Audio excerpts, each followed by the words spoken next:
Welcome to the Ranchonomics podcast, where we empower you to build a better ranch and transform your operations into a thriving business. I'm your host, John Haskell. Let's get started. All right. Good morning, Bob Metzger. Thanks for coming to the Ranchonomics podcast. Great to have you this morning. We appreciate you having me, John. Thank you.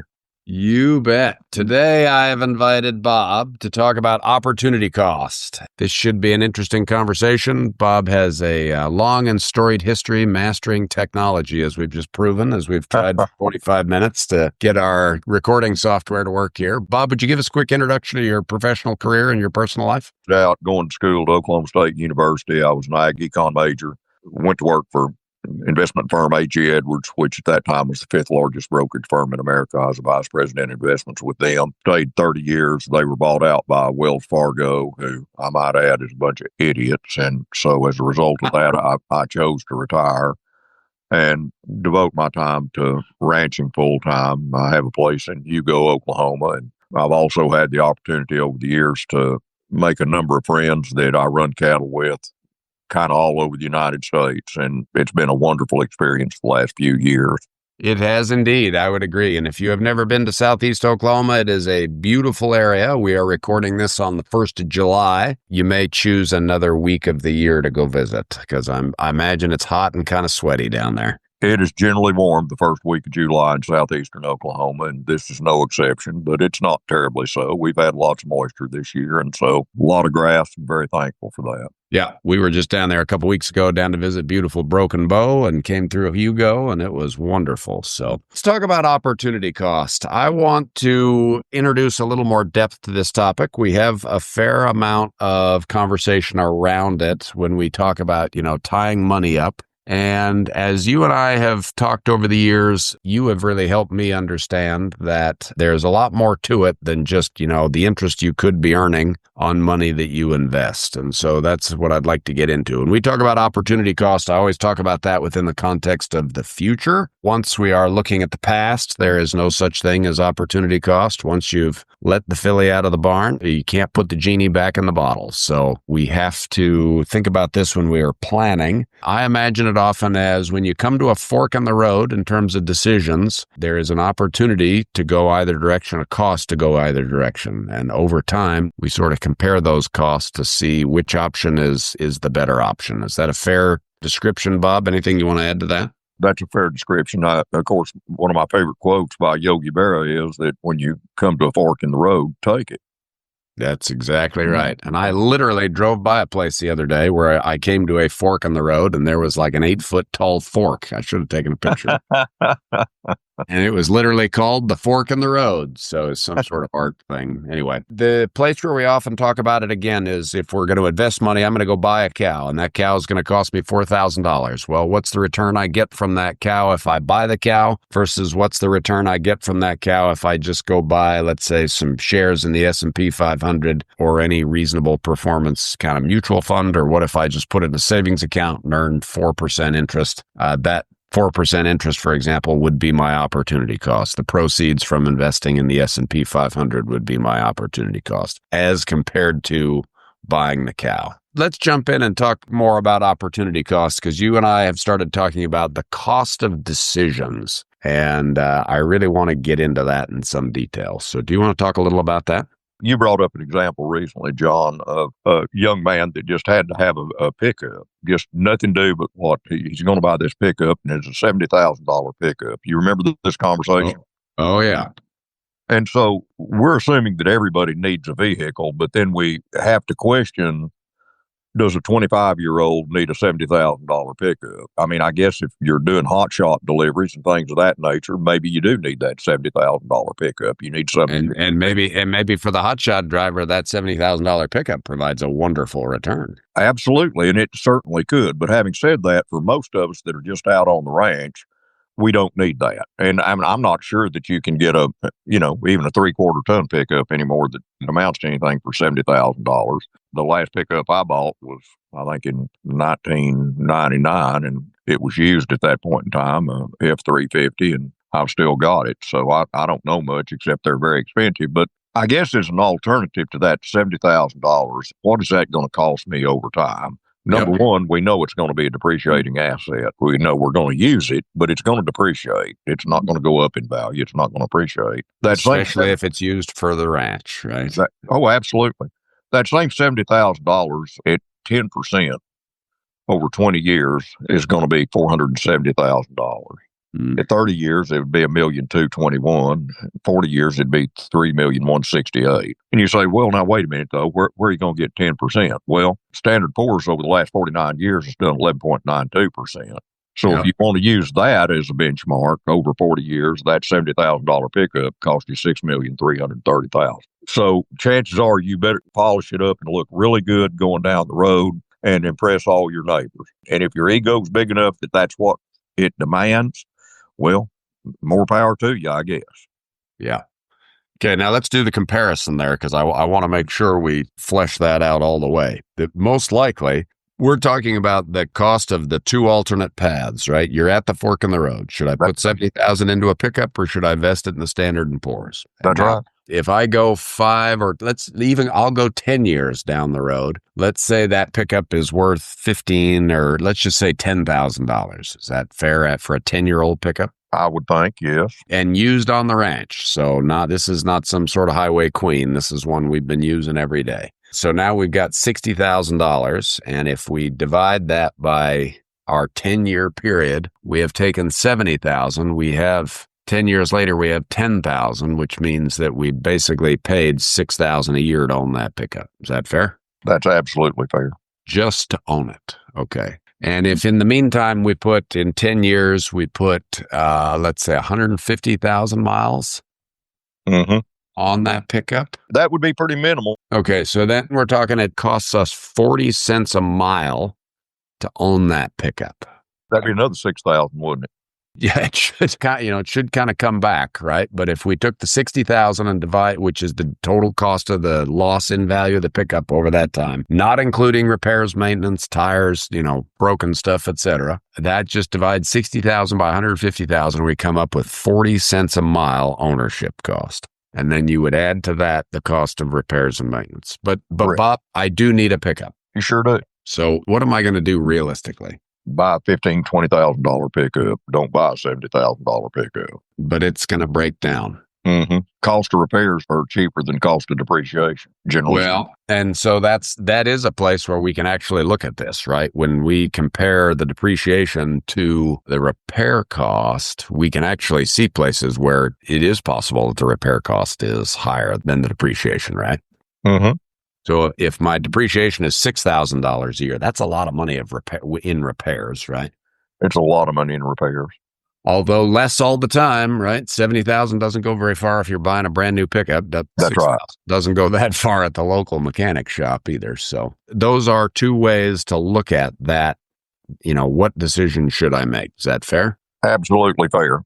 Okay. One of the things that's interesting to me that this opportunity cost starts to hint at, and we're going to talk about this more in another episode, is this kind of general inflation in our lifestyle costs and in our lifestyle desires. But before we get into that, I want to go through some other examples. So we have the don't buy the $70,000 pickup, buy a $20,000 pickup, let's say, and endure some higher repair costs. Maybe you're not quite as comfortable going down the road. What are some other examples of opportunity costs that we might face? Well, you started out with a perfect one, buy the cow versus an alternative investment. Okay, great. Buy the yearling, whichever that might be, because now you've got something that in reality should be an appreciating asset or an asset that gives a reasonable return on investment versus something that doesn't do much but depreciate. Yeah. That's a perfect example that you started out with, John. So let's do that comparison. We look across the industry, industry-wide, we might see a few percentage points return kind of on average. When we look at our high performers, we tend to see numbers that are in the 40% range. If we look at our more average performers, we're often looking at 20%. Let's compare that. So instead of spending, let's say this is an extra pickup, or let's say this $70,000 is going to buy a boat. I want to buy my family a boat because we need to have more fun in the summer. So reasonable thing to think about. I think neither of us live in places where maybe that's a great thing, but there are people who live in that part of the world. So let's say I'm going to spend $70,000 on the boat, or I might spend $70,000 on a small set of cows. How many cows are we going to buy for $70,000, Bob? Can we buy, Well, 70 divided by 3, whatever that is. Yeah. 22 head of cows. So let's take that. If we have a 20% that boat's going to go to zero in 10 years. Is that fair? I would say so. Okay. Especially if we're hauling it up and down a gravel road to get back and forth to the lake. So that we know the trajectory of that. And then we take that $70,000 herd of cows, which is not a very big herd of cows, but let's say we're getting a 20% return on those cows. What does that look like over time? My goodness, it gets to be pretty attractive, comparatively speaking, obviously. Right. So what that means, and when we think about compound growth, is that the $70,000 cow investment, if we make 20% the first year, and we assume we reinvest the profits, so then we basically make $14,000 the first year. Is that fair? Right. So then we have $84,000. And the next year, we have $100,000, or almost 101. Does that make sense? And then the next year, we have 120. And the next year, we have 145. Right. Okay. Now, intriguing to me in that situation is within 3 or 4 years, you could go buy the boat with the proceeds from the cows, which is kind of remarkable. And that brings up one of my favorite subjects, which is deferred gratification, or the lack thereof. Let's talk about that. What do you mean? You said deferred gratification. What does that mean? We have a society right now that basically demands immediate gratification. We can't wait for anything. We got to have it now. Okay. And the cost of waiting is just so outrageous. It is one of the best things you can do to put off the immediate gratification of a purchase today, of spending money today. Yeah. Wait to spend that money, generally speaking, on frivolous things or things that are not sound economically. I'll put it that way. They're taking you down, not taking you up, right? That's right. And if we can keep our ego under control, we can become rational and we can make better decisions. But there's something about the human condition that misery loves company. And if my neighbor can convince me how happy they are with their boat and what wonderful experiences they're having, then I can start to justify that boat a lot better in my mind, because John Haskell has a boat and he's got a pretty wife and 3 smiling children, and they're just having the time of their life at the lake. Yeah. You know, I can't wait another 4 or 5 years for a boat, because I might be dead in 5 years. I will say, as pretty as my wife is, she has become a stickler for not spending money. So, sometimes I know if I rolled into my kitchen with a proposal to go buy a boat, I can tell you right now what the answer is. Because it's the same way on that new Scar rifle that I'd like to have. But, we'll have to wait. The old joke, the 2 happiest days of a boat owner's life are the day he buys it and the day he sells it. I've enjoyed the picture that is, when you buy a boat, you just buy a hole in the water that you go outside every day and pour money into. So, all right. So let's create the spread here, because I want to do 5 years of boat ownership, and I'm picking on boats right now. Not for any reason other than it's, we can say that a boat is unnecessary, right? Unless you live on an island, none of us actually need a boat, but it might be nice to have. And it's hot right now in the summer, so it'd be great to have a boat to go skiing on. At Ranchite LLC, we believe your ranch deserves more than just survival mode. You deserve to thrive. Our experienced accountants and business coaches will help you get control over your financials so you can focus on what you do best, running the ranch. We offer a comprehensive process that includes bookkeeping, consulting, and even training tailored to your needs. Don't let your financials slow you down.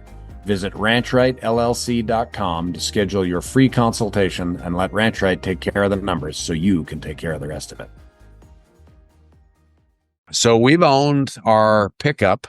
Let me make sure I've done this right. So that's year 1, year 2. We've owned our pickup, or our boat, for 5 years. We took a 5-year note on it, and we paid 8% interest. And so we're going to pay out almost $18,000 in interest on that boat. Does that sound about right? Yeah, probably. The math might be a little rough here, but it's not going to be too far off.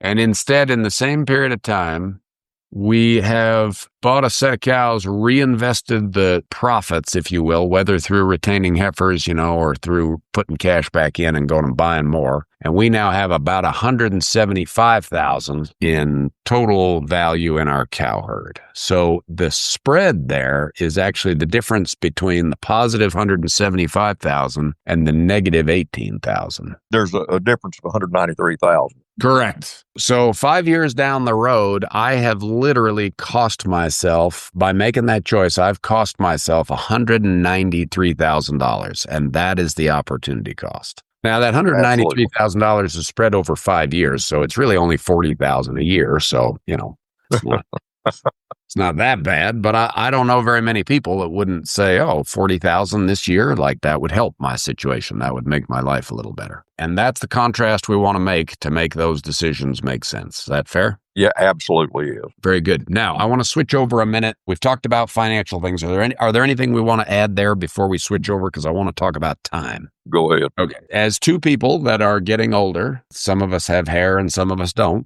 but we are aging no matter what. To me, it occurs that the real opportunity cost becomes time. And when I've talked about George Gilder's sort of theory of wealth and applying information theory to managing money, one of the things that comes up over and over again as one of the most important parts of managing money is time, and particularly time as it relates to growth. I'd love to get your thoughts on that. Well, we can buy anything in the world but time. Even at my age, and I'm 3/4 of a century here, which it's hard to believe, time passes fast when you're having fun. I make the decision every day to invest long term, even though I may not have a long term to live. The more short term we are in our thought process, the more problems we cause ourselves. We're all going to die. That's a fact of life, but it's uncertain as to when that might occur. Making knee-jerk decisions and trying to do things in the short term don't work well for me. And I don't think they work well for most people. If you look statistically at day traders, for example, boy, everybody's going to get rich day trade. No, they're not. The overwhelming majority of people that trade daily lose money. The overwhelming majority. And those that don't, many times, it's driven by a tremendously good market. One of my favorite quotes is by Peter Lynch. He ran the Fidelity Magellan Fund a number of years ago and was the preeminent fund manager in America for the 17 years he was there. But he said, don't ever confuse brains with the bull market. And so, once again, people that trade in the short term can look awfully sharp, awfully smart, short period of time. But over the intermediate and longer terms, they generally don't. Generally speaking, an unmanaged index will beat the returns that those people get because they'll have tremendously good gains, but they'll have tremendously big losses also. That's my soliloquy on that. But I do believe we need to look at everything with a long-term eye, even though we may not live all that much longer. Do you agree or disagree with that thought? Well, I totally agree, but I want you to give me some examples of long-term thinking versus short-term thinking. So the day trading thing is one example. Let's flesh out some more examples of that so we make sure people understand what we mean. I think right back to your cow trade deal versus the boat is a perfect one. Okay. That's an intermediate term trade, so to speak. Yep.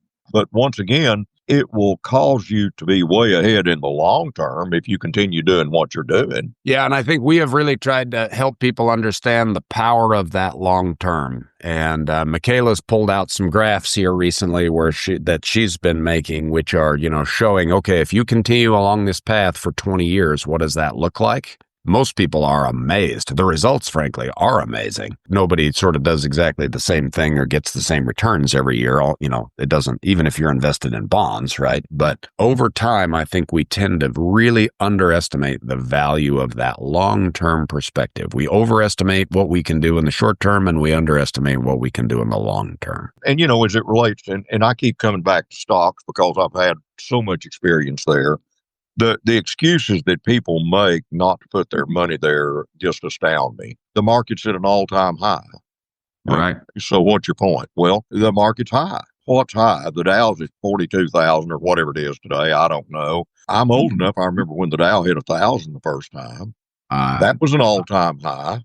Yeah. And if the Dow's at 42,000 today, there are just virtually an infinite number of all-time highs that have been hit, wouldn't you think? Yeah, that's right. Maybe 42,000 times we've been at an all-time high, but guess what? It keeps going higher. Yeah. Not necessarily today, not necessarily tomorrow, Yeah. And you might have a bear market in which it's not going to go higher for the next year and a half or 2 years or 3 years.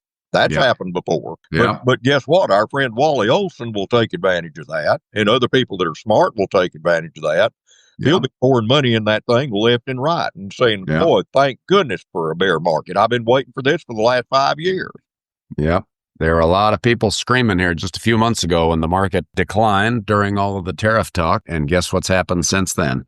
Yeah. And once again, that's short-term thinking. Yep. Was it potentially injurious? Yes, it was not only potentially injurious in the short term, it was quite injurious. But having said that, for those folks like the aforementioned Wally Olson, he was pouring money in that thing all the way down, and he's already got a real good return in the very short term.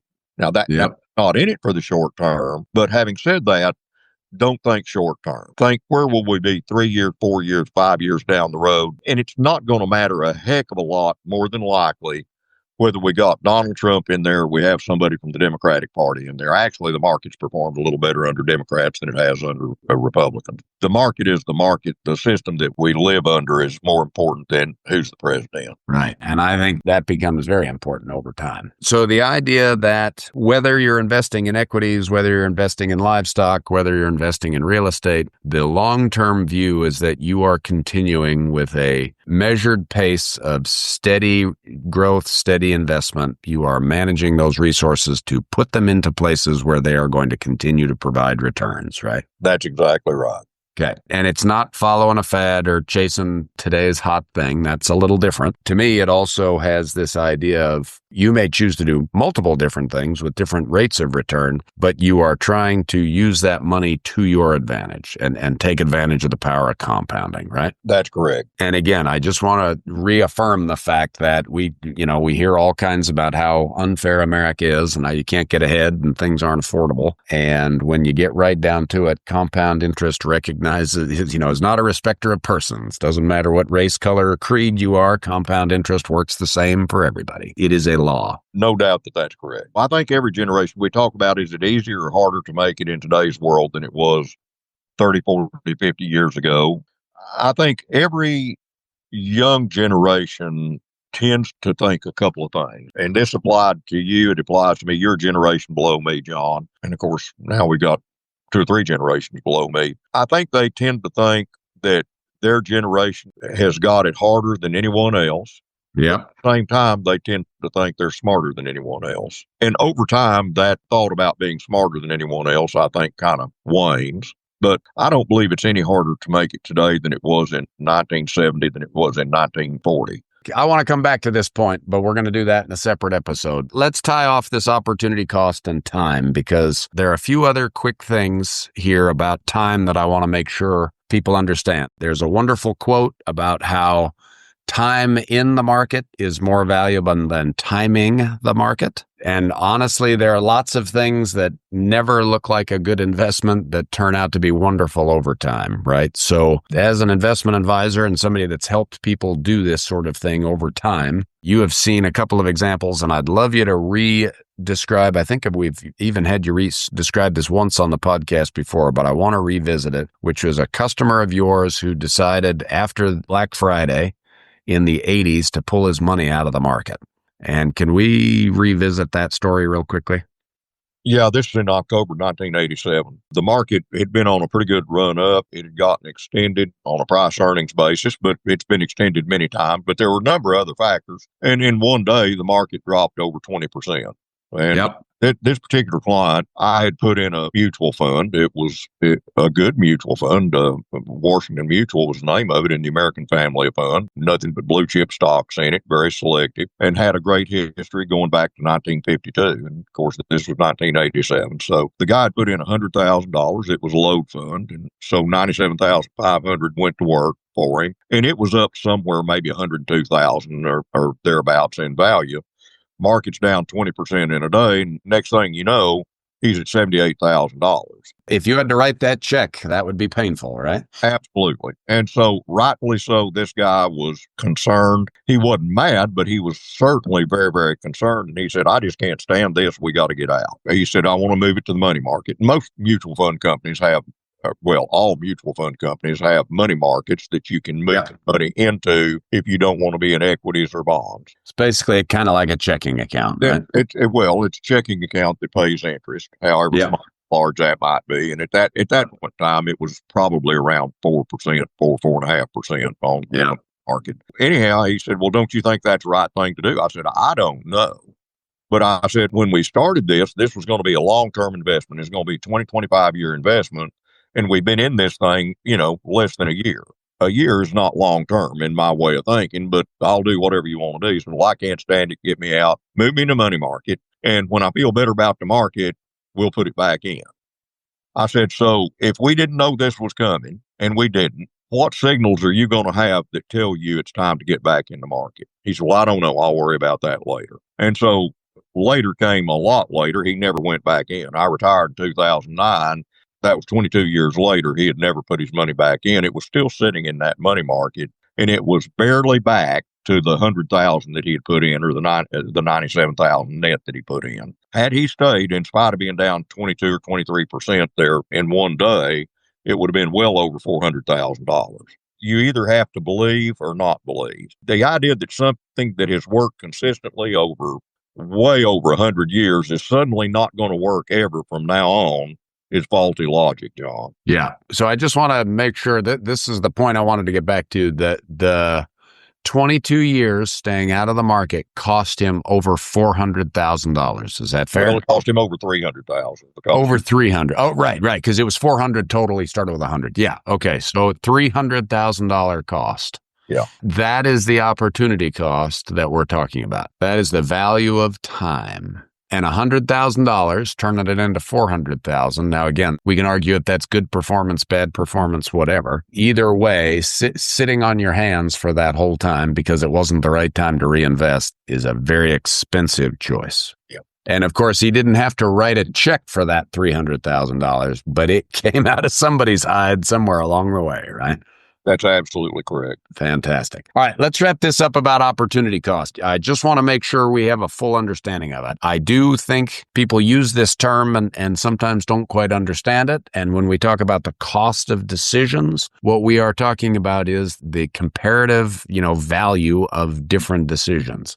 I've used the example in the past, like the person looking at the $70,000 truck. When I was 20 years old, I decided to buy a new truck, and brand new, that truck wound up costing me less than $15,000. But if I look at what the value of that $15,000 would be now, 33 years later in my life, I'm a little embarrassed by my decision. We've all done things that we regret. We've all made bad decisions. Our goal here is to help people try to make better decisions. And I think the way we make better decisions is exactly what you're talking about, is we delay gratification and we look for ways to make long-term decisions that make things much better. We can argue about the generational deal, but I do think one of the things that some of our parents were better at, and grandparents, was making long-term decisions. And that's something that I hope we can refocus ourselves on. I think so too, John. And one last thing that I'd say in closing, I saw a quote, and I wish I could recall who it was, that I've used quite a bit. It said, most of the problems in the world are caused by people wanting to be important. That applies to ego-driven purchases versus logical purchases as it relates to your financial security. Uh-huh. I want to be important and drive that King Ranch vehicle. I'll really impress my neighbors. Well, big deal. What do your neighbors think of you? Nothing. They have their own life. Be logical. Don't be emotional in purchases. Very good. And another one that I think helps hold people back a little bit is don't spend the money. Spend the money on something that'll pay you to do that. So always try to put one step between you and the spending. In your case, the one step between you and the spending is your wife. That's exactly right. If I've got to clear it with her, I got to go explain it. That's an awkward process. So, which that's a great wife to have, I might add. I will absolutely agree. All right. Well, Bob, thank you so much for joining us today. I really appreciate it. I've been very, very thankful for our friendship and for your mentorship over the years. And I really enjoy these conversations where we can help each other, if you will, sort of keep that long-term perspective and learn more about how we can do better. So thank you. I really appreciate it. Thank you, John. I appreciate you. Thank you for tuning into the Ranchonomics podcast. We hope this episode helped you win today. If you enjoyed this episode, please subscribe and share it with a friend.